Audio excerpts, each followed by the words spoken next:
Allez, le premier vol avec la 17 mulette, elle est faite. Alors, décollage à 35-40 là-haut.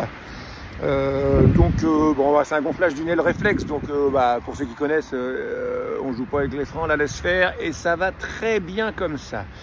Alors c'est parti, on part voler, évidemment, bravo, beaucoup moins de vitesse. Alors je la compare évidemment à la Flair parce que c'est ce type d'élévateur nouvelle génération. Alors la Flair, évidemment, elle a un débattement, je pense, plus important. En tout cas, lorsqu'on lève les mains, elle est beaucoup plus piqueuse, donc elle accélère plus. Donc là, il n'y a pas photo. Celle-ci, elle accélère moins. Ok, évidemment, grâce à ça, faut être conscient qu'elle devient accessible à beaucoup plus de monde parce que ces ailes rapides et dynamiques, tout le monde n'a pas la capacité, en tout cas la volonté d'aller chercher ce type de voile.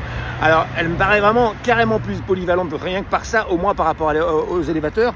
Ensuite, évidemment en tangage, c'est pareil, elle a un tangage qui est plus faible de par le fait que les débattements d'élévateurs soient plus faibles. On peut aller chercher par tangage successif, mais on y arrive avec plus de tangage pour arriver à des tangages forts, quoi.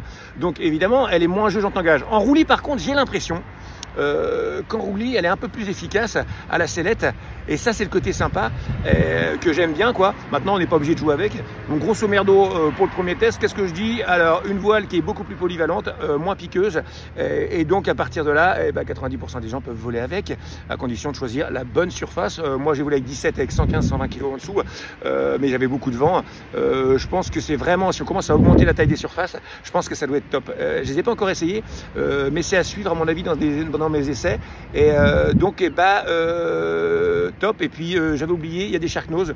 Donc alors sur un aile réflexe, est-ce que c'est utile? Je sais pas. Moi je suis pas technicien. C'est un cumul de sécurité. Il est jamais inutile d'en rajouter. Et ben voilà pour mes premières sensations. Et ben voilà tout le monde. Ciao ciao.